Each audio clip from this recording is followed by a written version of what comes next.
the Everything But Politics podcast. Happy Monday, friends, and welcome back to the Everything But Politics podcast.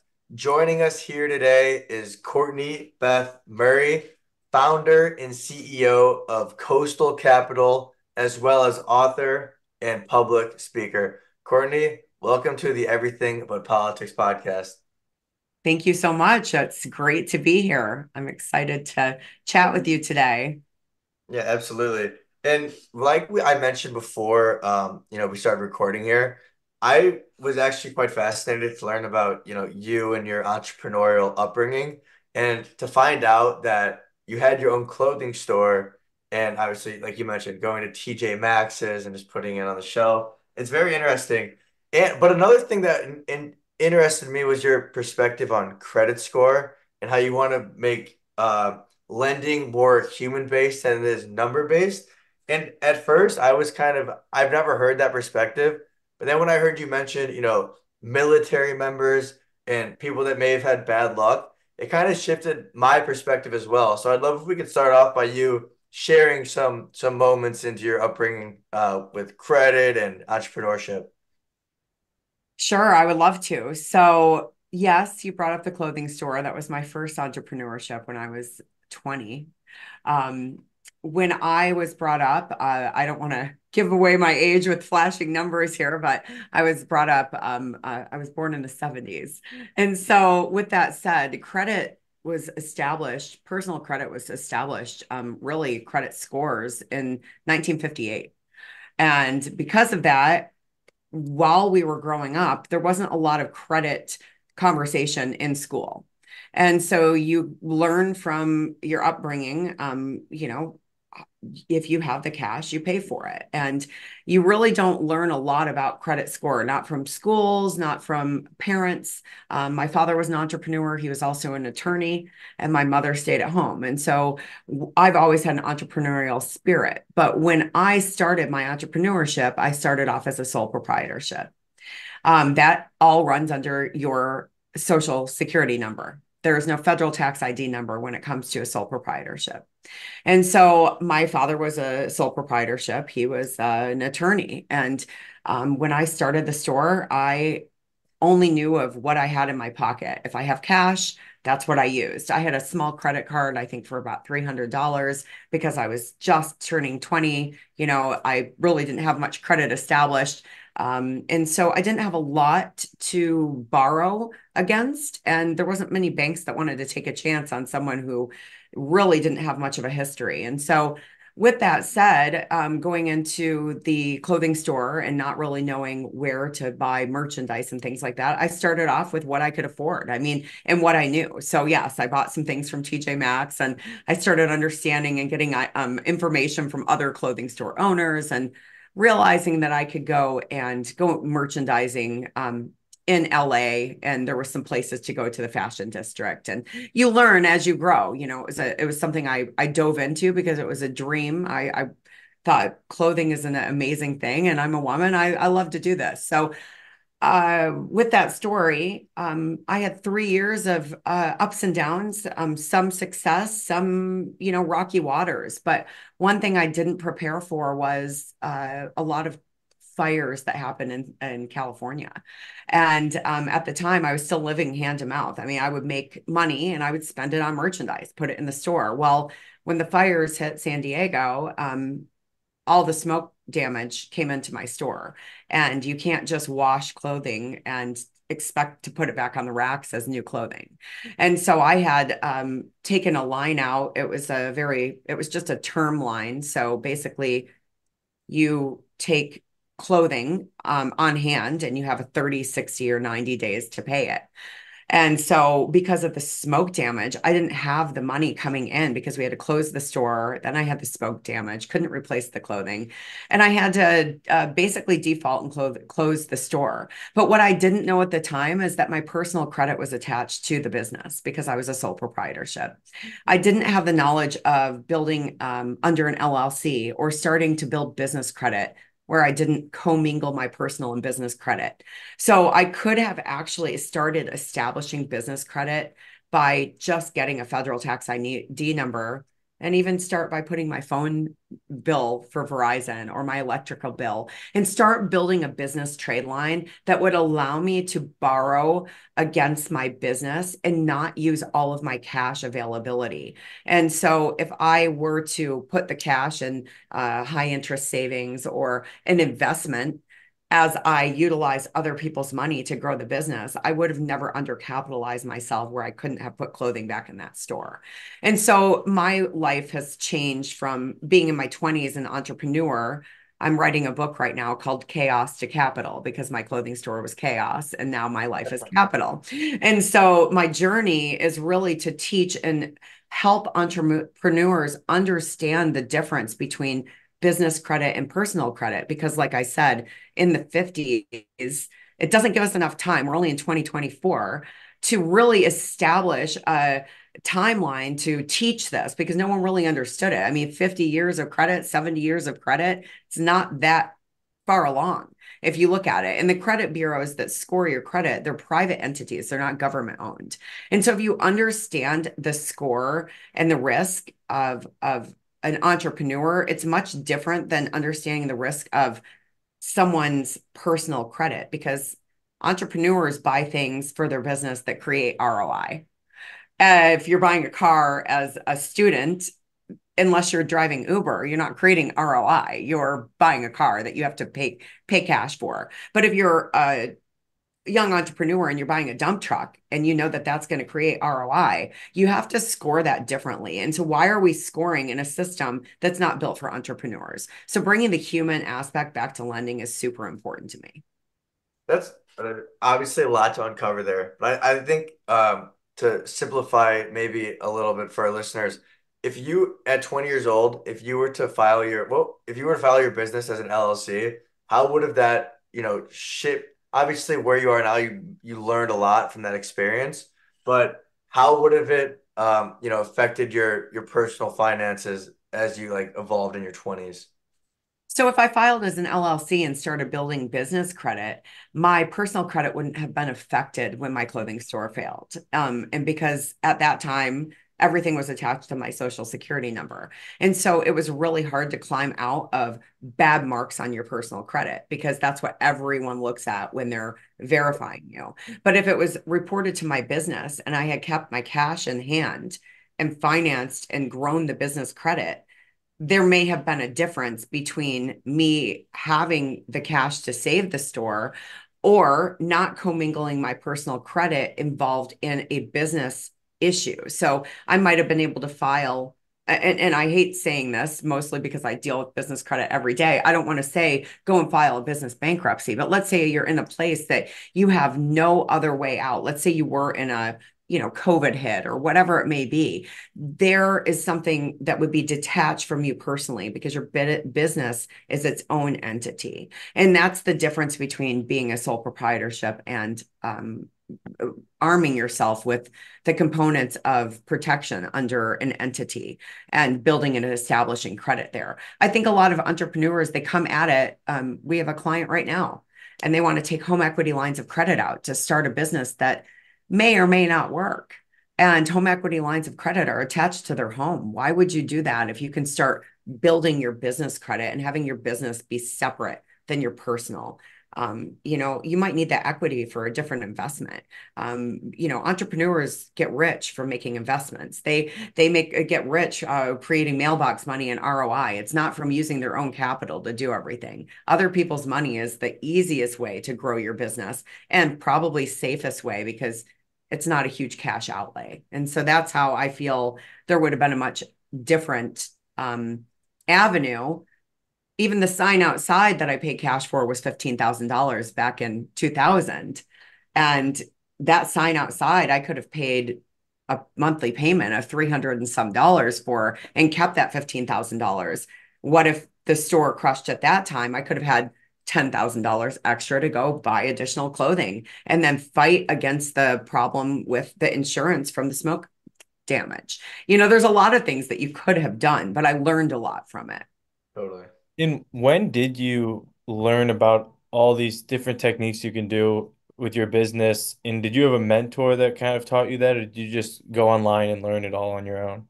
I actually didn't learn anything online or a mentor. I took a position after my clothing store failed in equipment leasing. And when I started equipment leasing about 2003, I have not ever stopped. It's alternative lending. And so equipment financing for business, lines of credit, SBA loans.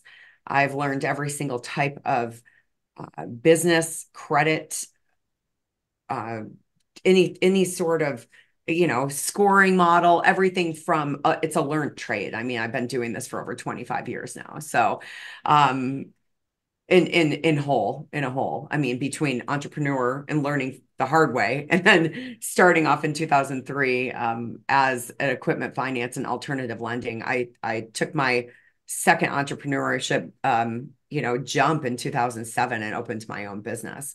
2011 we established Coastal Capital. Well, I did, but my husband works with me now.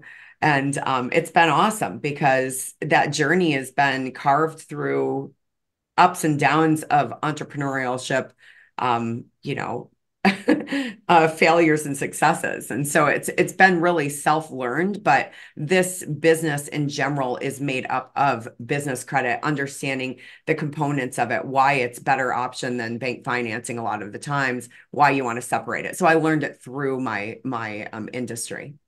In 2007 was quite an interesting time to start a business. Yeah. What did the next 2 to 3 years look like from, the inception of your company towards, the end of the crisis there? So 2007, I went off on my own and I ended up moving from California to Boston to teach a course in becoming a successful business entrepreneur in this industry. And so I wrote a like 10 chapter playbook training manual and I went to Boston and taught it. And so in that time, 2008 was right around the corner. I didn't know it was going to crumble the way it did, but we had a lot of entrepreneurs that came in and basically, came into this class. I taught them. And then at the same time, I still was a broker. And so I was able to place businesses with the right type of lending institutions for them and find the right type of products. And so it was a little crazy because there was a lot of people that were scared to purchase. The home buying crisis and the mortgage crisis was happening.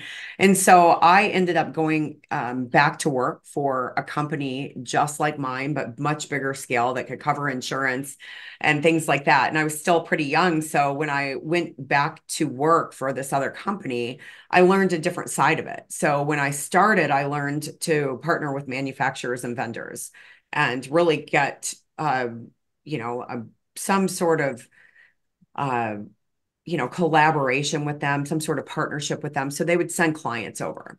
On the other side of it, in 2008, I really learned to work with the end user, so the direct consumer, the direct business looking for financing. We were really business to business, and so we didn't work with a lot of vendors and manufacturers. So it gave me an arm on understanding both sides of it. And I still knew I wanted to be an entrepreneur, but I had to wait until we had to navigate those rocky waters of the economic times. And in 2010, I decided I can't work for anyone else anymore. And I got myself down to Florida on a really big commissioned month and started the preparations for opening Coastal Capital. And so it kind of happened the way it was supposed to. I learned a lot through the course of action that happened at the time, but we're in a similar time in our industry as we were in 2008, which is kind of a strange time.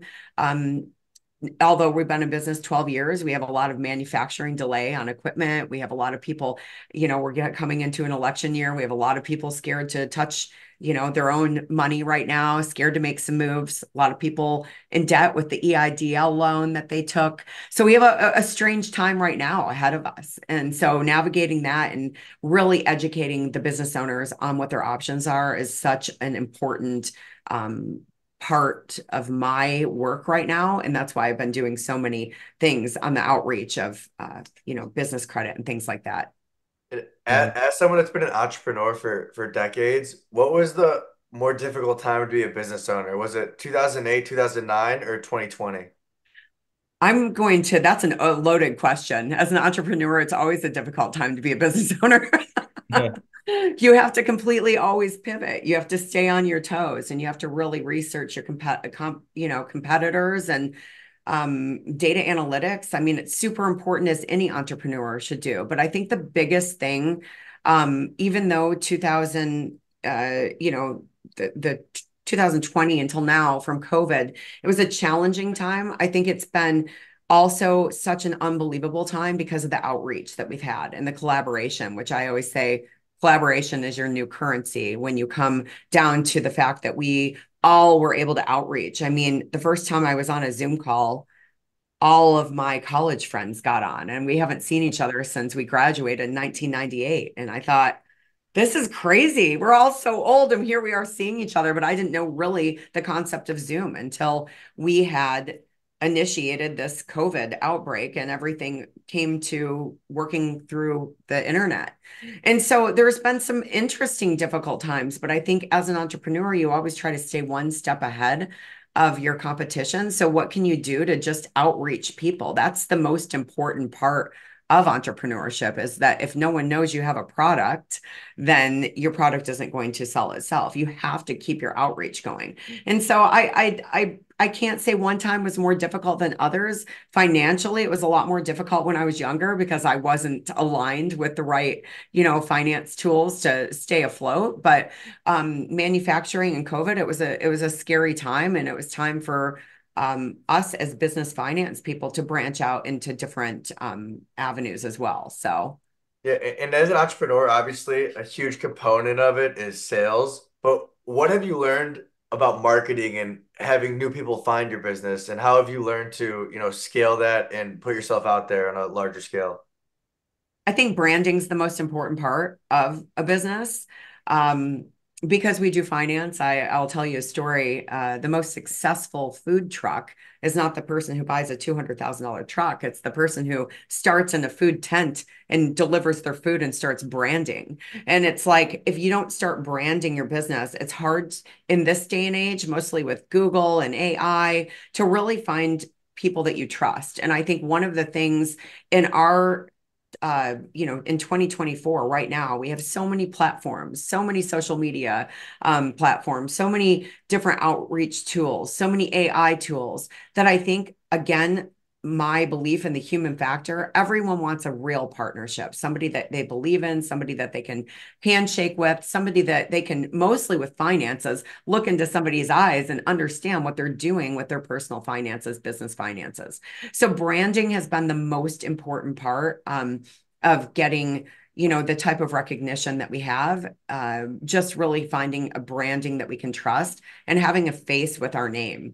It's hard to trust if you don't know what the vision and the mission of the company is. And you can put a mission statement out all the time, but if you don't have a face with that mission statement, it's hard to know if you're trusting that person. And I don't know how much activity you guys have had with, the market of SEO and website branding and things like that, but there's a dime a dozen out there. And it's like, it's very hard to make a move as a business owner with somebody that you really can't put your trust into. And so branding and recognition based on who you are and your mission and vision is the most important part, I believe. And speaking about your brand, Coastal Capital, what gave you the name idea? And then when you first started the company, how many employees did you have and how many do you have now? When I started, it was me. Okay. And then we've grown to 10. We actually scaled back to 7 recently, and we're in the process of doing some other things, which I'll share. Coastal Capital, I have lived in San Diego, where I started in 2007 under my maiden name, which was Farhat Leasing. I decided that was not going to grow as just my last name. And I have moved coast to coast, so California to Florida. Okay. Capital is because we're a capital company. I did it with a K because I'm Kortney with a K. Love it. And as we started growing here in Sarasota, the market for really great employees, because we have an outreach of all over the US, is very difficult because we want to have people in the different time zones. And so our new growth, our thesis right now for our growth is We've opened an investment company for debt raise because we're raising $100 million to help other businesses around the world with the human factor back in lending.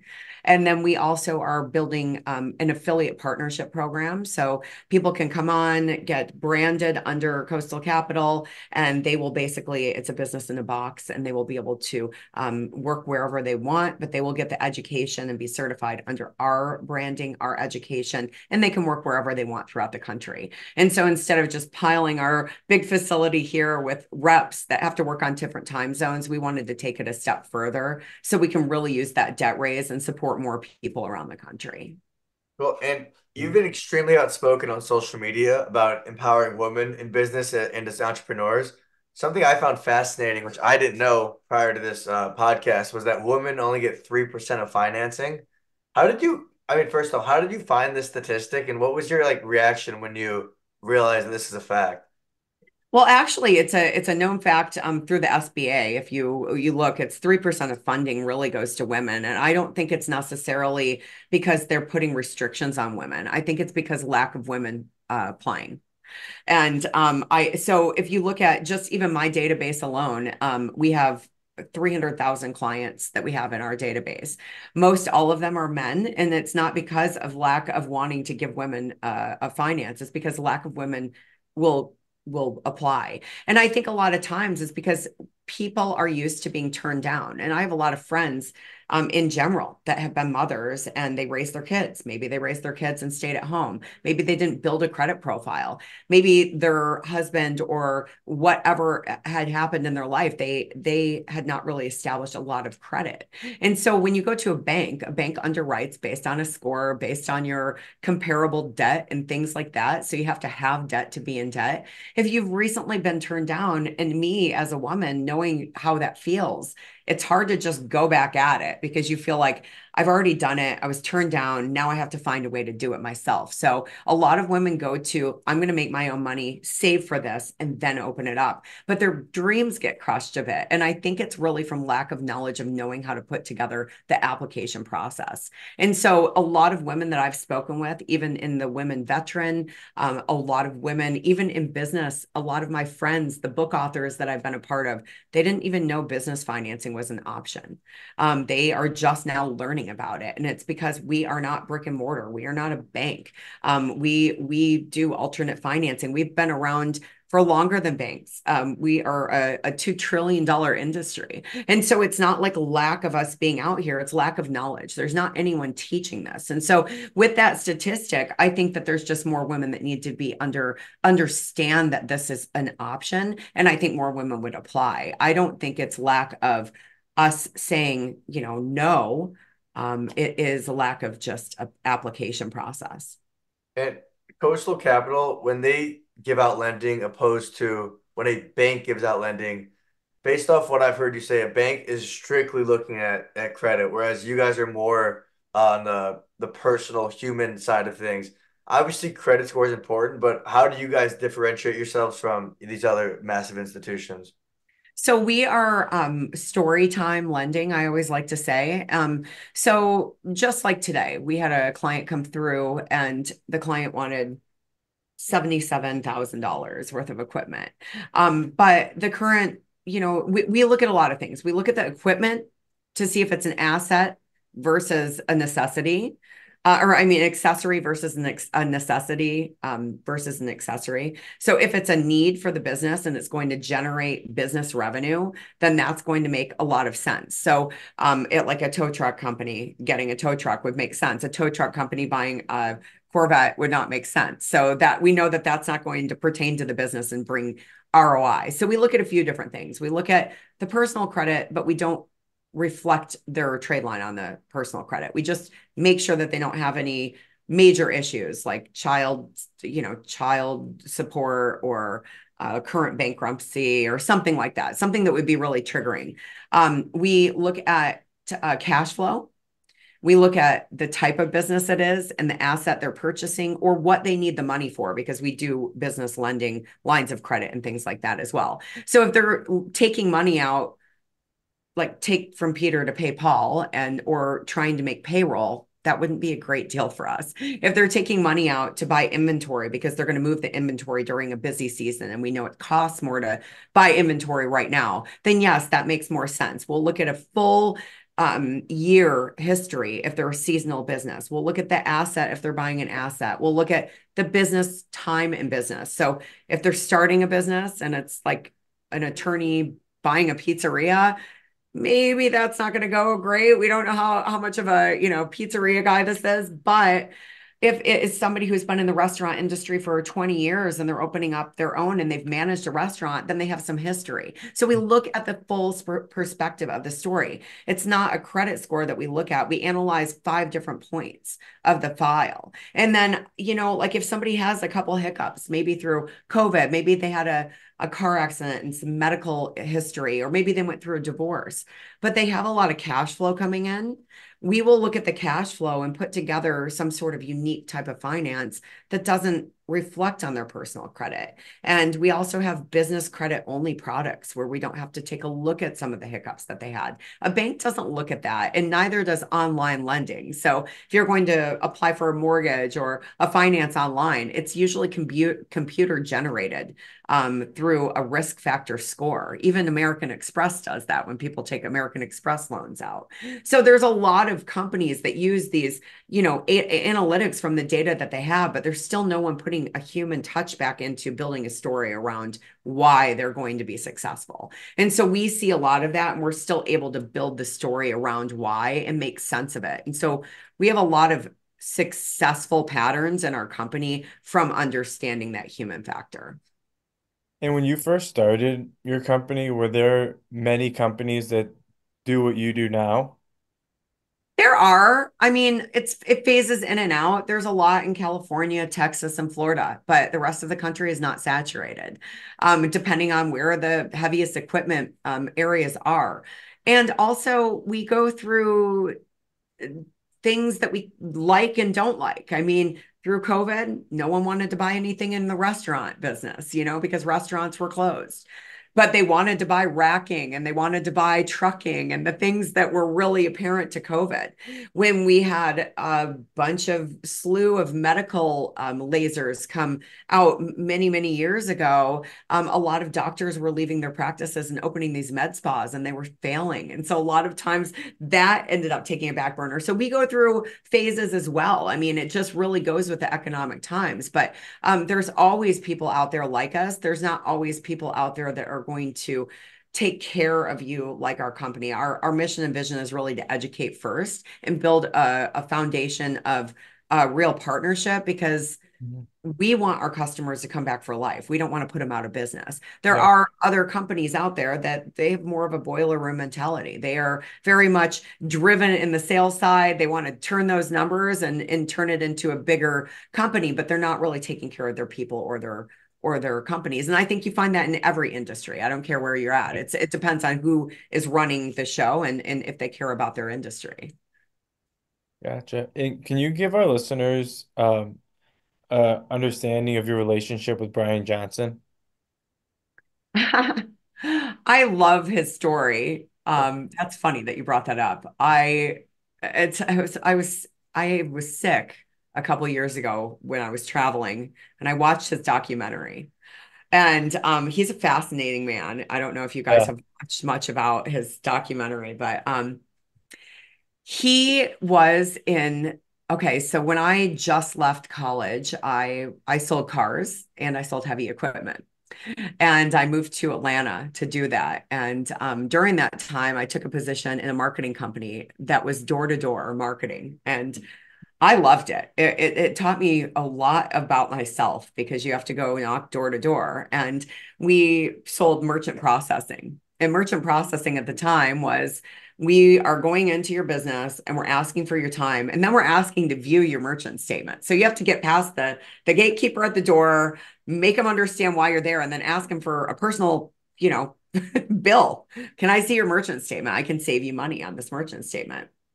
And so every time we flip somebody, I would get, I think it was $25 or whatever every time we flipped somebody. So every day I would try to hit 100 businesses so we could flip these, and then we would get paid on the back end of their merchant. Well, Brian Johnson also worked as a door-to-door rep in merchant processing. And him and I did the same thing. And I think we were around the same age, but he invented a solution. And so as an entrepreneur, I realized you always want to find a solution and you want to pitch the problem, because if you find the people who have the problem, you'll always be able to pitch them the solution. So Brian Johnson created a platform for PayPal and pitched it to PayPal. And ended up selling it for 18, I think, $18 million at the time. And that was, he was very young. And I thought, here he is going to all these merchant things. And he's like, all these merchants, none of them understand their card if they could just have a pay platform that made sense. So here he did, he created a solution to the problem he saw every day. And I thought, God, why didn't I create this solution? I mean, this is so simple to look that no one understands what they're looking at. And so that's when I learned, really to be the most solution oriented as an entrepreneur, but you have to find the problem or you can't find the client. And so that's really the biggest thing to solve. It doesn't matter what you're doing. Alex Hormozy, I love his, books, but I'm listening to one of his podcasts one day and he said, you could have an amazing hot dog cart, the best hot dogs in the world, but if you're not serving a hungry crowd, it doesn't matter how good your hot dog is. You can have a 50-cent hot dog and just have a hot dog trailer. But if you're selling it outside of a concert venue, you're going to have a more successful hot dog cart than somebody who has unbelievable $200,000 food truck, these amazing hot dogs that just, look so beautiful, but they're selling for $3 a pop. If you don't have a hungry crowd, you're never going to serve the crowd. You have to find the problem first. And so Brian Johnson found the problem, and I love his entrepreneurial story because he just was significant enough to create a solution. And I want to go back to something you recently said about branding, with the hot dog stand and having the hungriest people. How do you combine that branding and then going after the hungry people? I mean, I think branding on its own branding is so you can actually have outreach and you have a trusted name. It's like Geico, for instance. Geico is not the best, but everybody knows who they are. They're a household name. But I remember changing from Geico and saving $100 and some a month, realizing I changed to the smaller name company and thinking, but Geico was always out there. Branding gets you in front of more people, and branding allows you to create a solution for a price that you deserve to put out there. So you can actually charge for your solutions if you brand properly and if your trusted brand is out there. So I think the hot dog in the hungry crowd is one thing, but if you don't brand it, nobody knows what food cart they went to. And so if you brand it properly, you're running back to that same really good hot dog cart that you found after the concert. It might have been the best hot dog ever. Maybe you had a couple beers before you had that hot dog, but you're going to remember it if they had good branding. Totally. Absolutely. Totally. And Kortney, something I want to ask you, which we asked David Meltzer, which, when we get to speak with successful people, I'm always fascinated. You've obviously been doing this for quite a while. You've built businesses. Why did you elect to, join social media, make your life public, post? Why did you elect to take that route? It actually was a really strange story. So I wrote a chapter in a book a couple of years ago. And so this story is kind of a podcast came out on it today, but it was not something I chose to do. It was something that started happening to me as I started using my voice. So I lost my dad in 2015, which was really, really tough for me. And then right when my dad passed away, I lost my best friend to cancer, breast cancer. And I had a group of 5 girlfriends, and 2 of them in this group, 3 of them, one died and one lost her daughter and one lost her husband. And I lost my dad all within 4 years. And I went into this major depression. I started hiding behind the screen and doing all this, IT work and building my systems and really being on the phone, but not healing myself. I didn't really know I was in a depression, but I had started gaining a lot of weight. And so I was asked from a college friend to write this chapter in a book, and it was about my chaos to capital life. And I started writing down some of the things about my life that I hadn't thought about in a while. And we had a book launch, and I was asked to be on stage. And right before I got on stage, I had a complete breakdown. I started crying, and I said, I can't get up there. I'm overweight. I haven't been in front of people in a long time. I feel uncomfortable. And an 11-year-old girl grabbed my hands and put a crystal in my hands. And she said, I have been public speaking out of my comfort zone since I was this age. And she's very young at the time. She's already become a fashion designer, spoken 20 countries. Here she is, I think at 15 years old at the time. She started her fashion company at 11. And she made me wipe the tears off my eyes. And I grabbed the microphone and I got on stage and I told my story. And I realized after how many people I helped. So I was surrounded by people affected by understanding business credit, understanding what it feels like to gain weight, understanding what it feels like to be a woman, an entrepreneur, and blah, blah, blah. Long story short, that was a time in my life that my vision changed, and I started speaking and giving my story. And I've always been, I used to teach, I used to coach cheerleading at a national level. I did a lot of things when I was younger. And so through the weight gain and the loss of family and friends, and I didn't realize the pain I was in. So all of this started healing me in a really strange way, using my voice and helping other people. And then I started realizing the things that was doing for my business and helping other people and using my voice more and realizing that I should probably say yes to more things for myself. And the next thing you know, I end up on stage in Vegas speaking alongside of Tim Grover, Kobe Bryant's performance coach, and Justin Gatlin, who's a Olympic athlete, unbelievable people. I've been on some amazing stages, and those are all from saying yes to myself. And now when I'm asked to go to an event, instead of saying, yes, I'll pay for the ticket, I say, I think you need a woman speaker, because there's so many people that you can outreach from that. And it also has healed me. And I've lost 45 pounds from the journey that I've been on from just using my voice. And it's like the weight comes off because it comes off of the shoulders and it comes off of everything. And it's been a very interesting journey. So that is the real truth of the unveiling of my 2-year public eye story. It wasn't something that I did overnight or thought I should use social media, because my business was successful with or without it. It was helping more people, and the outreach is bigger. Well, congrats. Congratulations. Thank you for sharing that story with us. Yeah. Something I'm curious about is public speaking. I really haven't done much public speaking since college. The most speaking I do is once a week on the show. But how is your public speaking improved since that occasion you mentioned? Oh, it's improved a lot. I think overall, I'm a passionate speaker, so I never wanted to be a PowerPoint type of speaker, but you really have to have a hook, and you have to have the middle, and you have to have your sinker at the end, and you have to close. Because if you get on stage and you just become a passionate speaker, you can become unaware of rambling.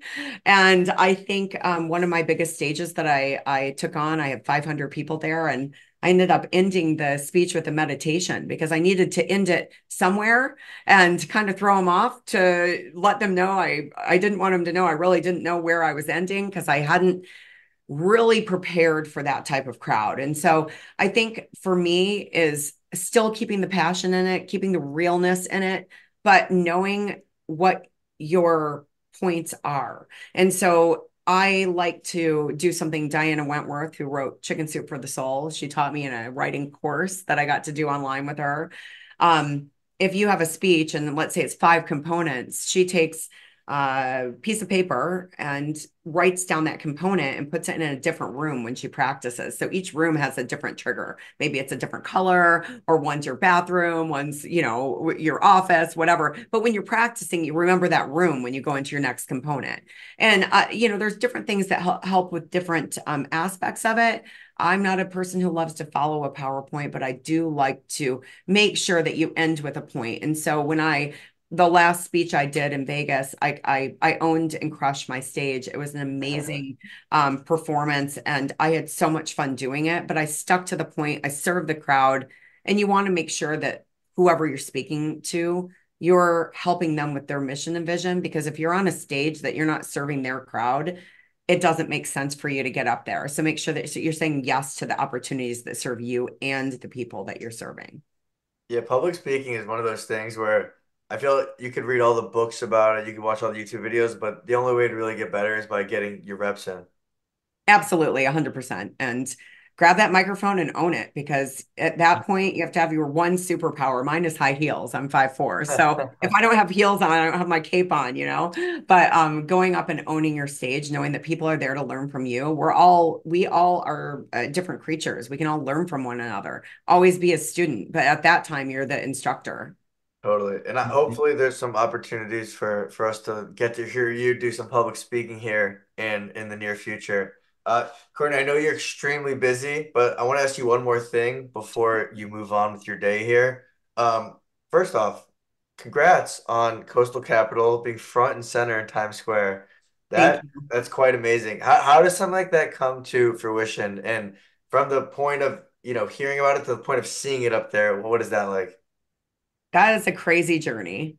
Um, so the small chapter in the book led me down that path. So when I was on stage for the first time, um, I met with some people who had a contact in Times Square for a show on the NASDAQ. After I did a show on the NASDAQ, I was asked back by the people who generated the show, mostly being in a financial space as a woman, because they don't have enough women in a financial space. And so now I'm actually in the middle of filming. I filmed the teaser, but I'm doing the second episode here for All Things Capital by Kortney. And so at that point, when you're I have it's a six series show, and so it's really exciting. It's just now launched, and the billboard just had come along with the with the streaming of the show, and it was just such an epic moment to see our commercial there on Times Square. It's actually still up. I had a friend who's a book author the other day said, I was just in Times Square and I saw your commercial for Coastal Capital up on the billboard, and I said, it's crazy to be up on the NASDAQ main screen. It's just such a surreal moment. But also being on the floor of the New York Stock Exchange as a woman in the financial spectrum is just such a cool journey for me. I just think it's so surreal. So I can't really tell you what the moment felt like, because I was more worried about hair and makeup and not sweating through the cameras. But now we're at the point where it's been up there and we've done it, and it's just a cool moment, and it just makes you realize you can do anything you put your mind to. Absolutely. Yeah. Well, Yeah. Courtney, we're wishing you and Coastal Capital continued success. We appreciate you joining us here, and would love if you could plug your books, your show, and everything you got going on. Awesome. Thank you guys so much. It was a pleasure being with you today. Thank you. Thank you, Courtney. We'll see you next time. Guys, thank you so much. See ya.